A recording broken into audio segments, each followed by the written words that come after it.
to the conversation stage, and I cannot believe that I'm introducing the last session. It feels like 5 minutes since we opened up yesterday, and we're ending as we began with a fireside chat. We are going to have on stage Stephen Almond, who is the Executive Director of Regulatory Risk at the Information Commissioner's Office.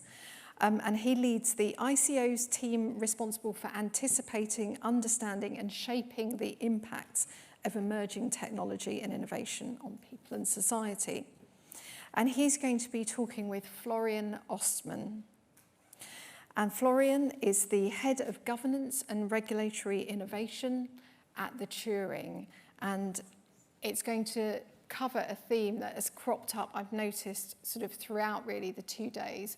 Regulation in an age of radical digital transformation. So please join me in welcoming our panelists.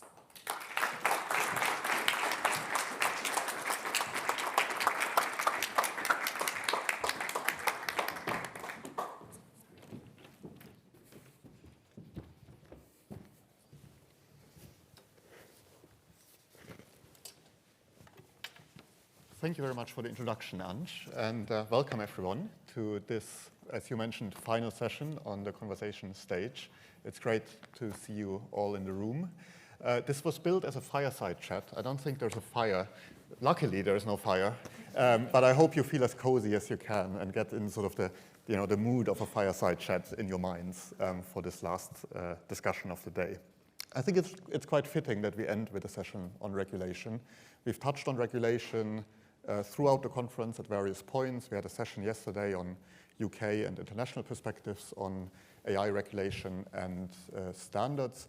But regulation in relation to AI is such a wide-ranging field, and it's such an important field, that I think it's quite appropriate for the conference to end with a session on this topic, sort of as a bookend, as it were, to the discussions that we had over the last 2 days.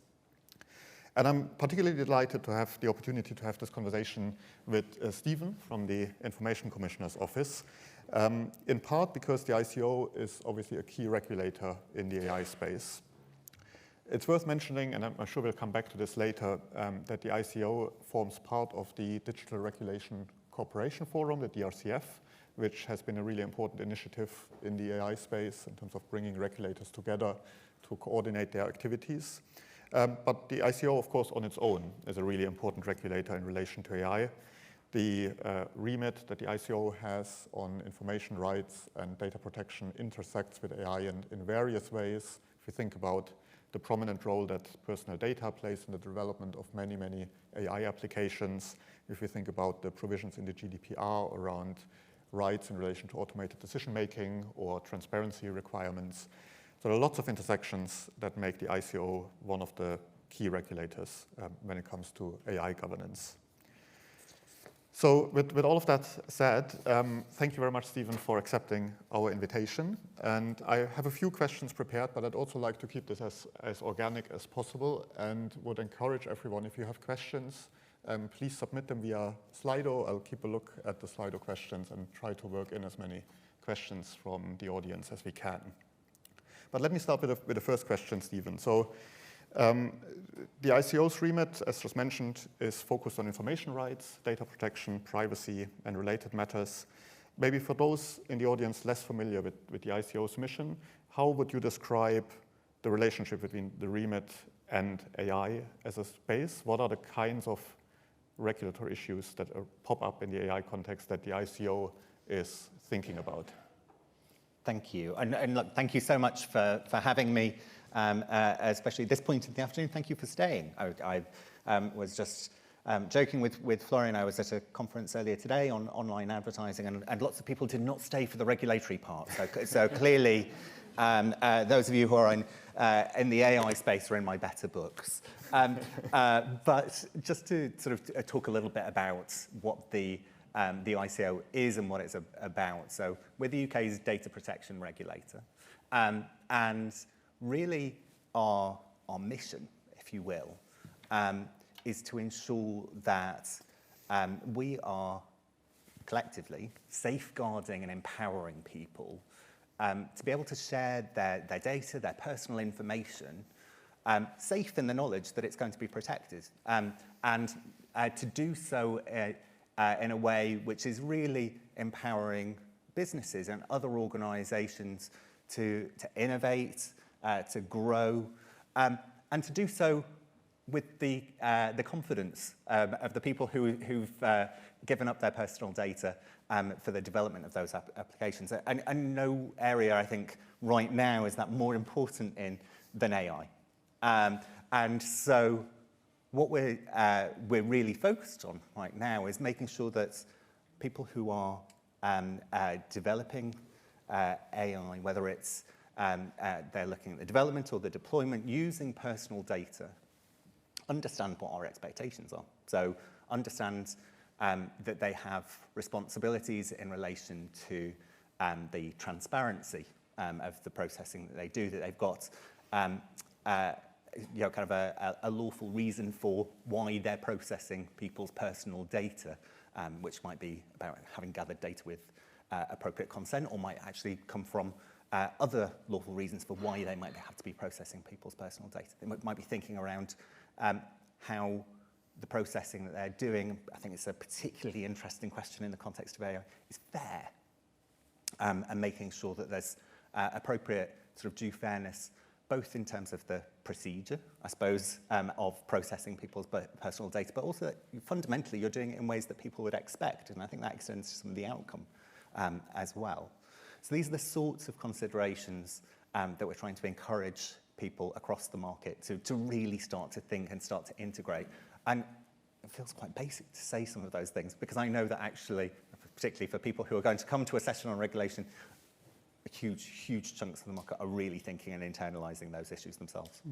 Great, thank you. Now, the ICO obviously has been around for quite a while, for longer than the current hype and the current wave of AI innovation has been around.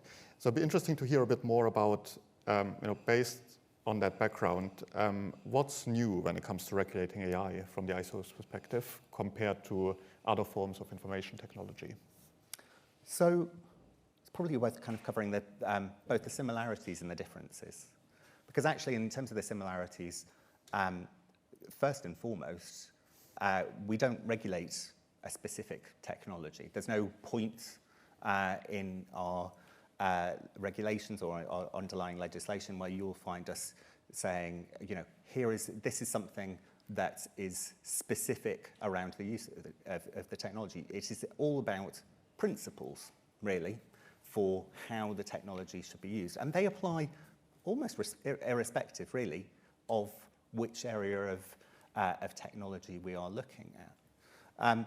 So that's the kind of the first and foremost point to sort of get across, which is, privacy law fundamentally, it's kind of technology neutral in its applications. That doesn't mean that there aren't parts of it that have a special salience for AI. And I think probably one of the areas that people focus on quite a lot, really, is around automated decision making, which is an area where people have got specific information rights, particularly where you may be taking decisions using AI that are significant in terms of having legal effects or sort of similarly significant effects on people. And there are all sorts of expectations and rights that go with that in terms of people having rights to be able to have human review of decisions. There are some differences for us as to how we regulate AI compared to other areas of technology and some of the interactions between the law and the technology. But also, I think fundamentally, one of the big differences for us as a regulator is just one of scale. Kind of the pervasiveness, and one of the generality, actually, of the technology. This is not technology that is restricted to any particular sectoral context, and it's multi-layer. So, we're talking about something right the way through from generalized models with very, very broad application to things that have very, very narrow sectoral applications, and trying to work out, well, actually, what's the right space as a regulator to try and fit into within all of that. How do we work with, I suppose, the right people within the AI supply chain who've got the right influence and control over the processing without starting to cross the entirety of the market as well. That's really interesting. And so you just mentioned, the complexity of the technology, the complexity of the actors involved in developing the technology. There's the fact that the ICO has been in this business for a while, and probably in many cases, for longer than some of the organizations developing AI. So, a lot of organizations, startups, for example, may not be very familiar with data protection law, let alone how it applies to AI.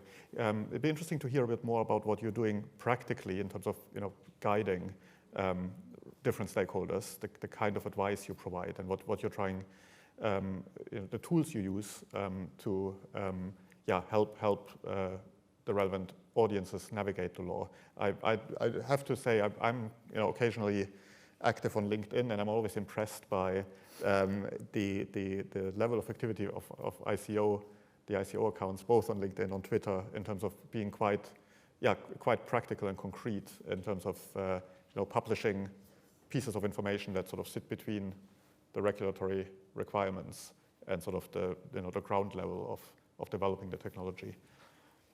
Thank you very much. I think you've half done my sales pitch for me there, so I'm very grateful. But I think just in terms of kind of what we do to support organisations, so it goes right the way from providing guidance to organisations on actually what the law means in the context of AI. So we have guidance, which actually we just earlier this month we published a new edition of looking at the data protection law sort of issues that come up with AI and how organisations should go about thinking about those, and we expanded that in particular to cover these questions around AI and fairness, where we know that lots of organisations are having questions about how do I apply the law in practice. So hopefully we've started to cover that sort of ground. But much as I love a long PDF document, we also know that we need to find different ways to communicate with our audiences, and we're really focused on getting the right ways of communicating to different people in practice. So we've also published, for example, an AI and data protection risk management toolkit, which takes kind of the formal regulatory positions that you'll find in our formal guidance and applies those sort of in practice and says, look, here's almost your checklist of things to be thinking about, risks to be thinking about, making sure that you've got strategies for mitigating those sorts of risks. So for those of you on the development front, I very much recommend that as a piece. We've also got more in-depth pieces that we have provided and developed on specific topics. And one of my favourite, which I'm sure you're sort of waiting for me to cover, is our work on explaining decisions made with AI, which was co-developed with yourselves at the Turing, with many thanks, and is kind of co-badged guidance from us, which for its time was kind of really a kind of right at the kind of the cutting edge for us. I suppose in keeping with that theme of sort of staying at the cutting edge and hopefully trying to sort of share some of the best practice, we're continuing to focus at the ICO on novel areas, and I suppose for those who are closest to the cutting edge, they'll be saying, well, not so novel, Stephen.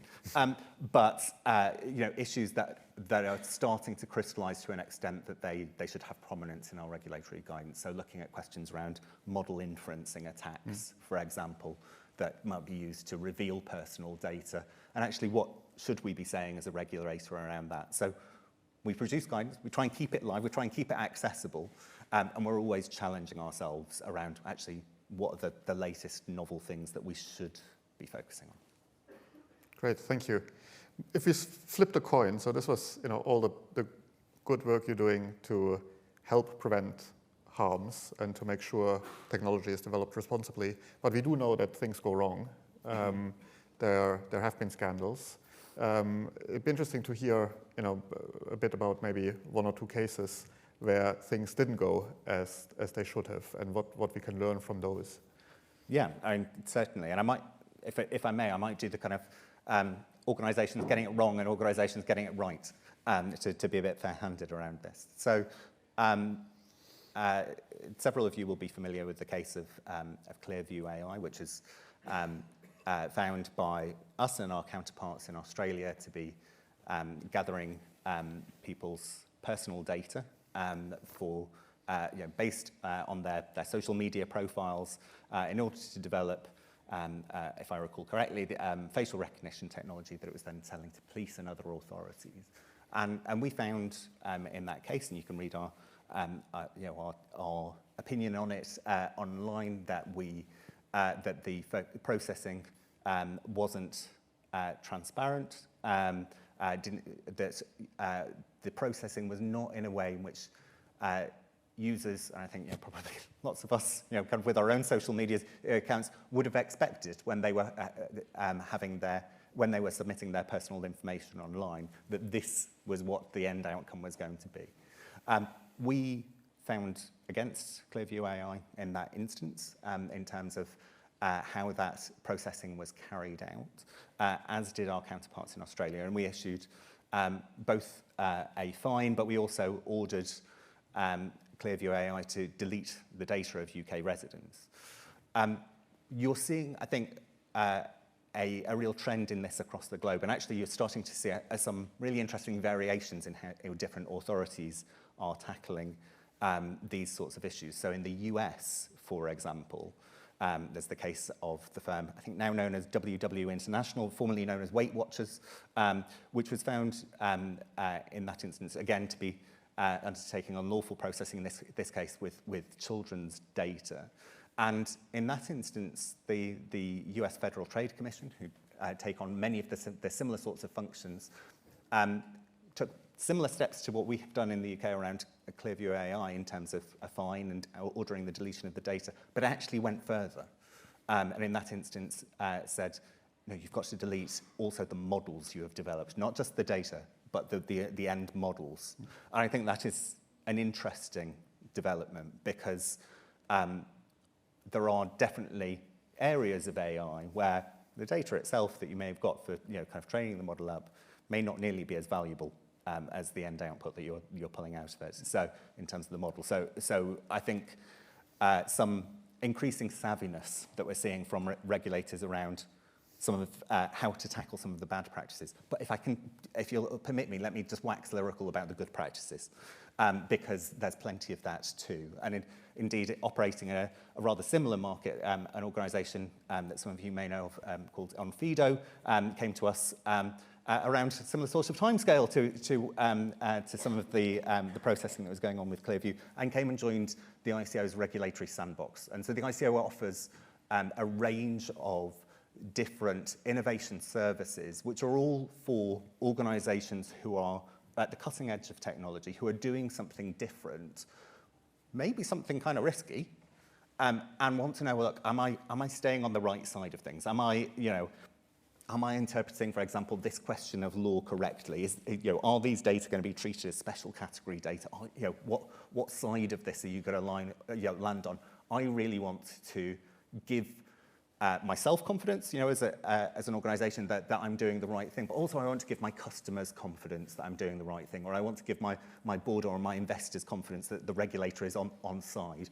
And we welcome organisations like that coming to us, and it was, I think, been a real pleasure seeing a former sandbox participant then go on to have success. Mm-hmm.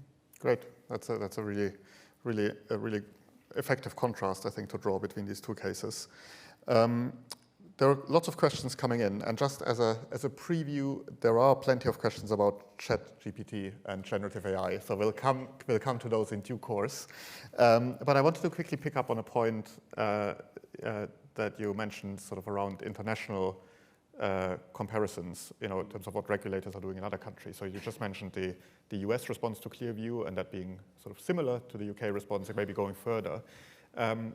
To broaden that question a little, I'd be interested to hear your take on, if you compare your work to the work of data protection agencies in other countries, but also regulators with other remits in the AI space. What are the trends that you're seeing? Is there divergence? Is there convergence? How would you sort of describe the landscape? I describe the landscape as very rapidly evolving. I think there is a really interesting sort of trend that we're now seeing, less amongst sort of data protection regulators with their core remit, because actually there's within data protection authorities that have taken on, I suppose, the fundamental kind of GDPR-based model. There's a lot of commonality of approach in terms of thinking around these things. But many of our EU counterparts, for example, will also be competent authorities under the EU's AI Act. So they'll become kind of data protection and AI authorities. And so it's going to be interesting to see how that evolves and sort of shapes practices, and how organizations, I suppose, in that sphere, meld those two separate sets of regulatory requirements. And the AI Act is a different piece of legislation to GDPR in terms of its nature, and in terms of, I suppose, the nature of a precautionary standard that it puts around different applications of AI. So I think it's going to be really interesting to see that trend and how that drives behaviors. And I think that's, if I was talking about kind of trends in kind of AI regulation right now, one of the key trends, I think, is convergence of regulatory requirements. I mean, probably inevitably and rightly, because AI is a general purpose technology that is cutting across so many different sectors. There is this huge conversation that is ongoing about, well, how do you make it easy for organizations that are developing the technology or applications to understand where it intersects with different regulatory requirements, and how do we get the appropriate degree of join-up between different regulators who are operating in the AI space.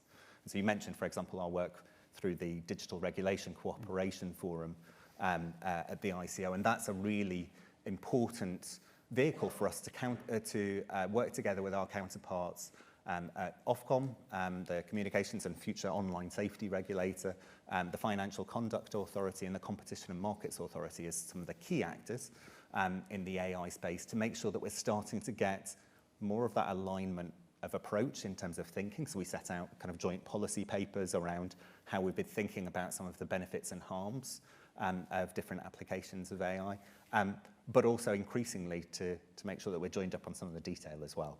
So particularly in that innovation space, exploring and researching what AI developers would want from us as organizations, and how we can provide that joined up support and advice so that people who have got tricky questions that are crossing our boundaries are really able to get a joined up response.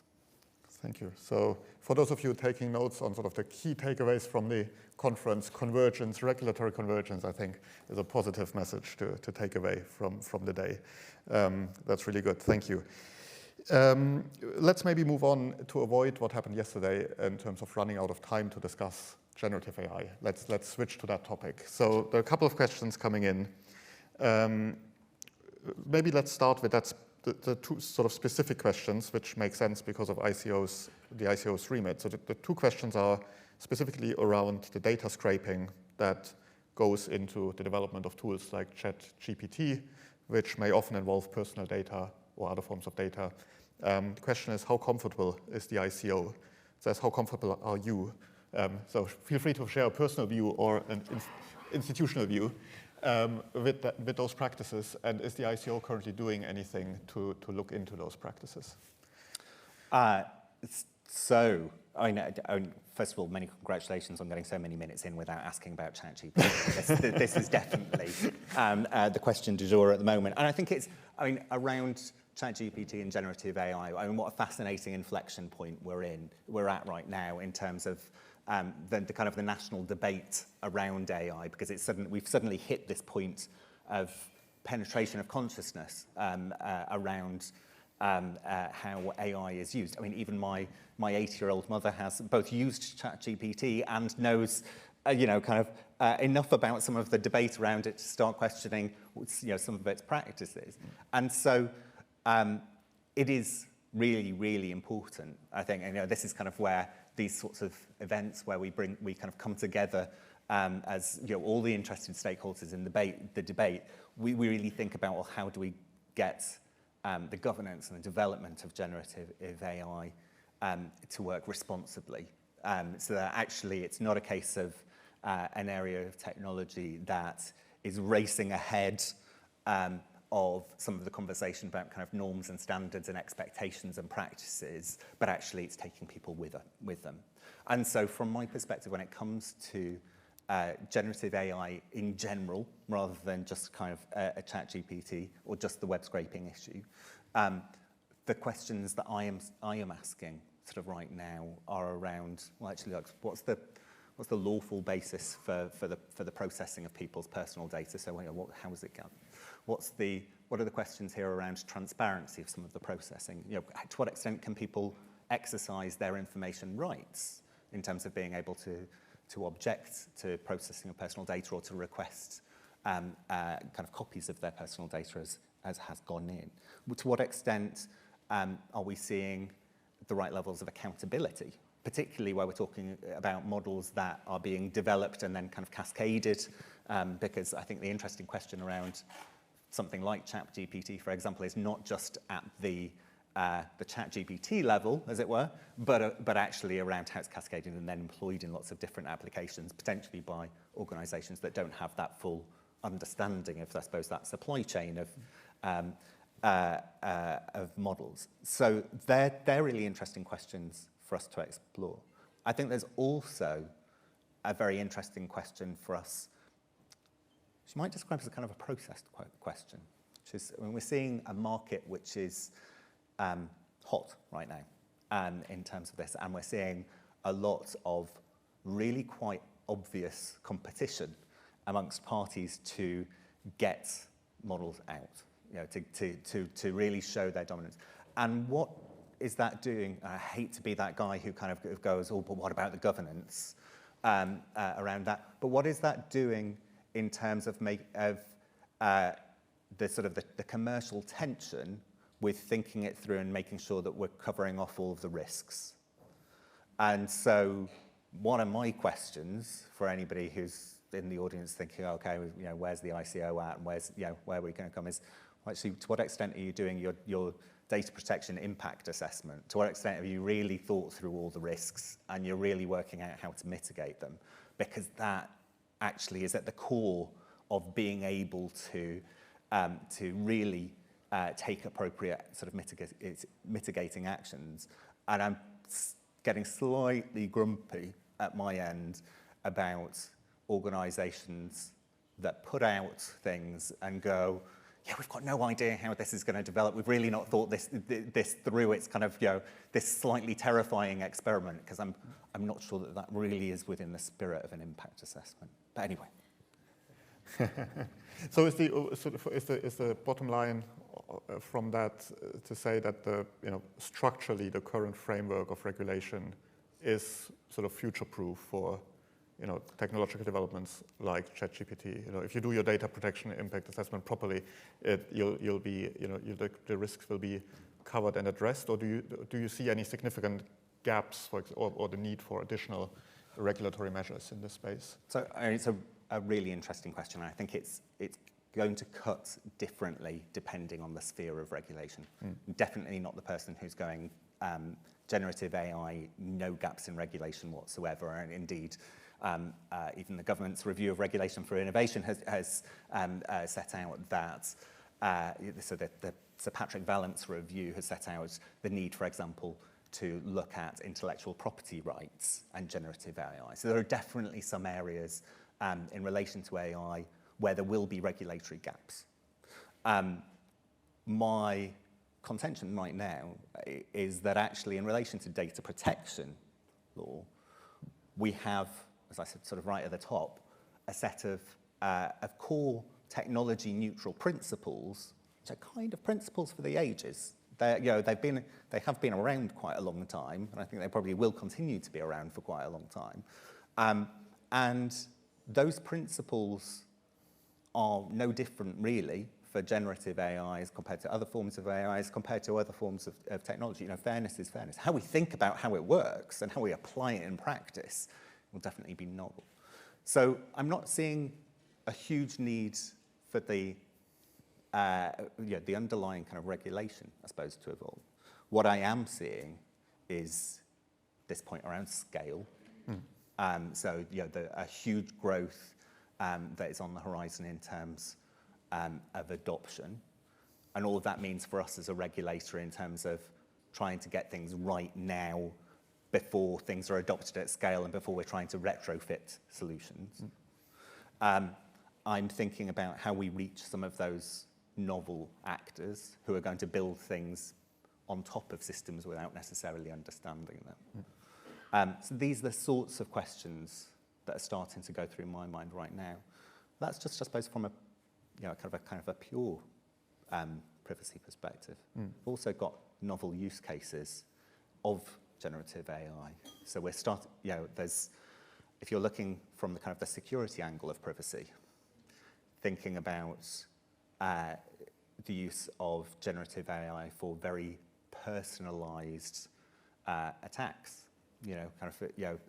phishing attacks, for example, and the use of generative AI to write code, for example. So there are novel threats as well that will come up that we have to be very conscious of. So I'm definitely not.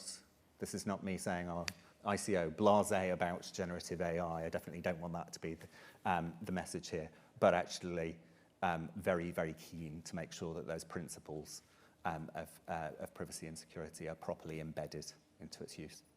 I mean, the threat point that you just made is really interesting because I suppose it's an example of risks associated with the output of generative AI rather than the input. So if you think about data scraping, the points we discussed earlier, that's sort of the input side and the sort of traditional territory or sort of the obvious perspective for an organization like the ICO to focus on. There are lots of output-related concerns governance-wise in general, if you think about misinformation and so on, but those wouldn't traditionally fall into the ICO's remit. But this kind of threat or the sort of ill-intentioned use of outputs could be something that sort of will be relevant to your remit. Yeah. And that's quite, I suppose, novel for us as a regulator, because it's certainly the use of AI to generate future threats, and particularly I think with future security threats is an area for us to focus on. There was a question coming in around the EU AI Act and the debate in the context of the AI Act regarding the placing responsibilities on developers versus users of AI systems. And I think you just alluded to the fact that obviously there are lots of parties involved, especially in the context of tools such as ChatGPT or large language models, where a model is developed and then another organization uses that model, builds another tool, based on that model.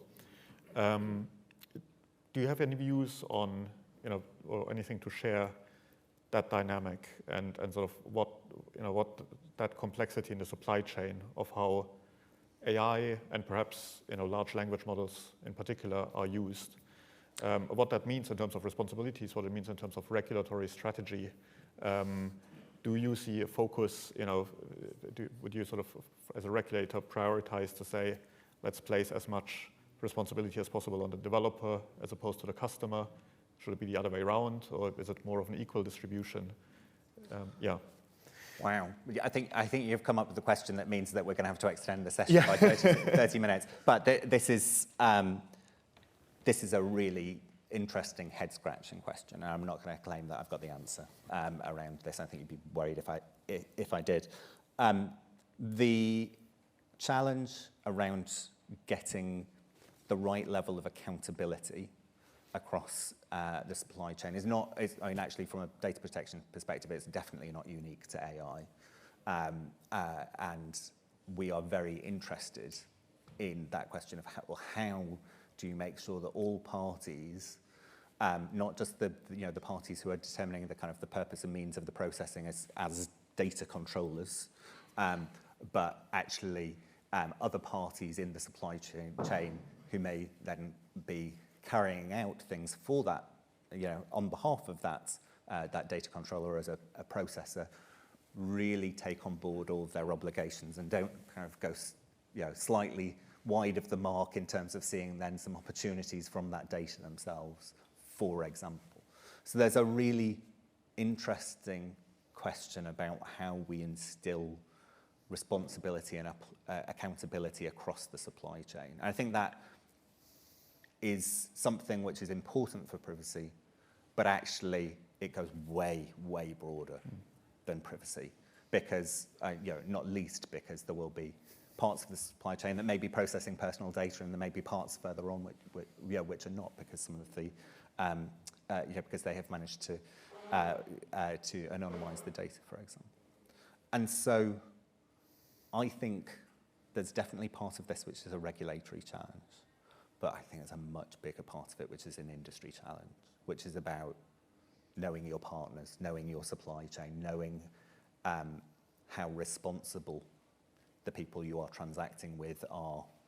And that's a sort of a culture and philosophy that in many industries, many old industries, is very well built and well designed, because often when you're kind of trading in goods, you need to know that your partners are responsible. They're not going to kind of do you over. And it's a kind of a culture and philosophy that I think is still nascent. It's embedding in AI.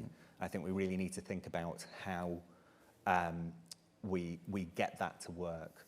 I was talking to somebody in a different area of technology earlier, and they were talking about their responsibility as kind of stewards of that particular sector of technology, and kind of making sure that the good actors within it were more visible than the bad, so that actually the whole area, I suppose, wasn't undermined by people thinking about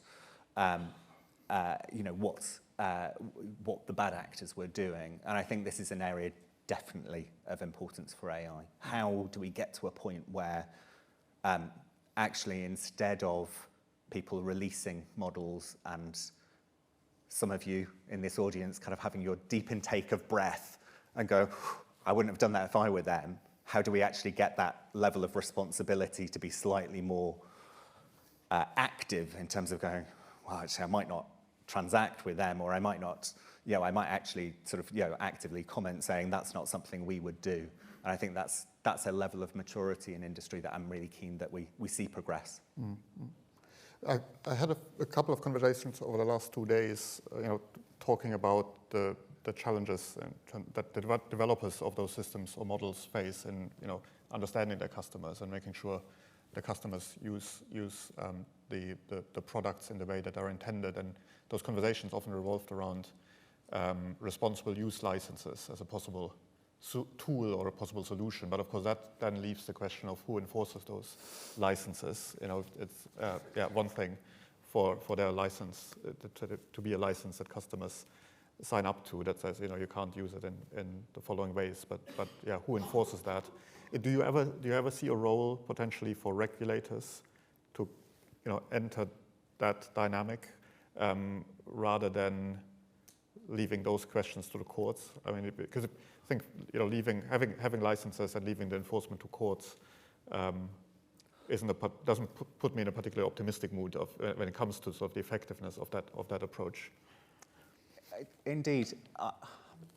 I think, just to go back to my point around how this works in other industries, these are, I won't go as far as to say solved problems in other industries, but there are mechanisms whereby we get assurance about the standards with which our partners in business are operating. And so some of that definitely comes from kind of contracts and licenses. Some of that comes from standards and the role that they play in the ecosystem as kind of a claim mark or a badge to show that you have done certain things. And I'm a big fan of the work that the Alan Turing Institute Standards Hub has been doing to really try and get that motoring, because I think that's going to be so important in terms of giving people confidence in the market. But it's also tools. I think we're seeing a real growth of an audit and sort of assurance market in this space. And again, that's going to be increasingly important as a way of starting to differentiate yourself from competitors in terms of saying, look, we've invited people in to look at this, and whilst they can't look at every aspect, they've kind of given us the bill of health here.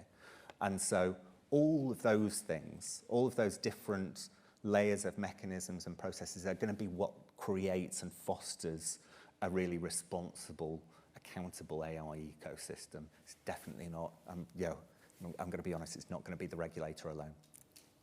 And yeah, thank you for mentioning the AI Standards Hub.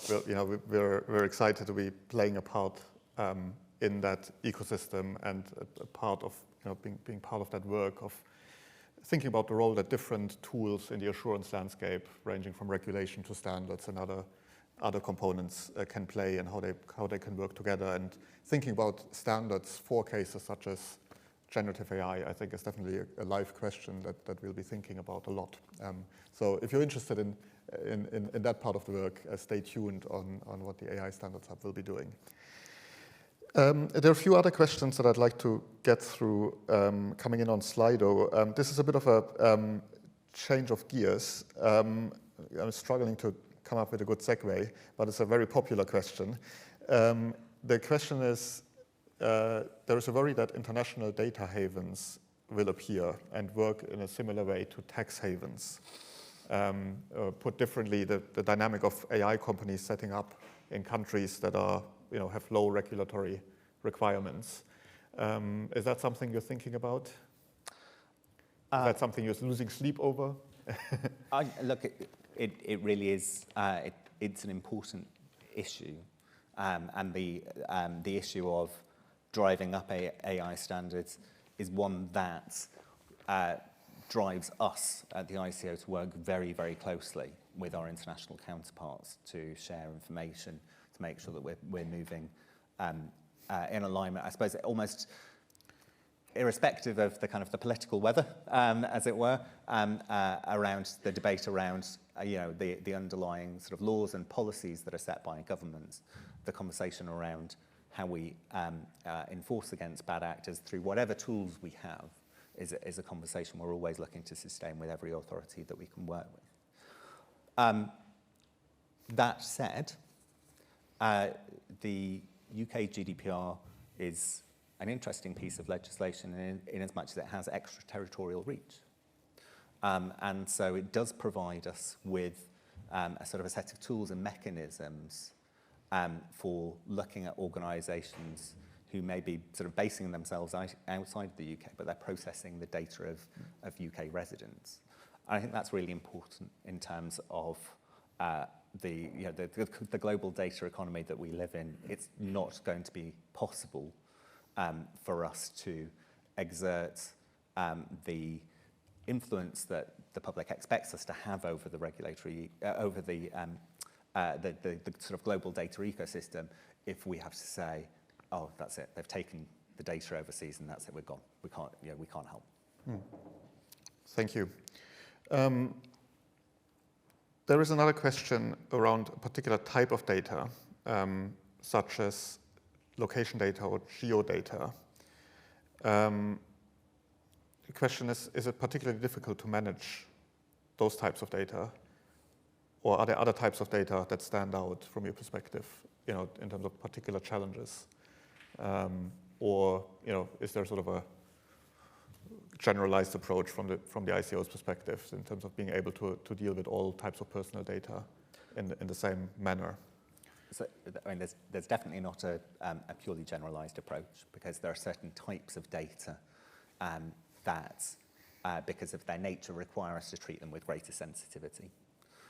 So data protection legislation provides for some areas of data which are called special category data, which might be data on race or sexual orientation or health, for example. And there are additional safeguards and expectations around how data like that is processed. There are also additional requirements and expectations around where data is being gathered and processed online from children. And indeed, the ICO has a code on processing of children's data, our age-appropriate design code, which sets out specific requirements around that. Now, sort of turning to the question specifically around location. Now, typically, that is not necessarily classed, but not in a uniform way, I should say, around this, as a sensitive category of data, in the same way that financial data, although kind of in the public sort of mindset, which is, my sort of income will be a sensitive thing to talk about. it doesn't benefit from that same sort of tier of protections, but it is and can be very revealing information. And the question can often be, when you're dealing with location data, for example, are you revealing other things about somebody? If it's revealed that I am going to the mosque, for example, every Friday, then it is probably revealing some information, some very sensitive information about religious affiliation, for example, that would meet a higher bar. And for that reason, and because it can be very revealing information, it's an area where organisations very often think very hard about how to anonymise the information, and particularly how to remove sort of personal data. So, in a separate conversation, it's one where the debate around the use of privacy-enhancing technologies in all their many and varied forms is really taking off. How to apply those to location data so that people use the value of location data without inadvertently or intentionally revealing a lot of quite sensitive personal information. I'd love to ask you a follow-up question about privacy-enhancing technologies, but I think we've run out of time because we would like to take a bit of time to wrap up the day and sort of close the conference on this stage. So I think at this point, all I have left to do is to thank you very much for a really fascinating conversation. Thank you very much for joining us. Thank you to all of you for joining us in the room, for joining us online. And I'd like to hand back over to Anj. Anj, thank you so much. You've done a terrific job in moderating this stage throughout the conference. Please join me all in thanking both Stephen and Anj.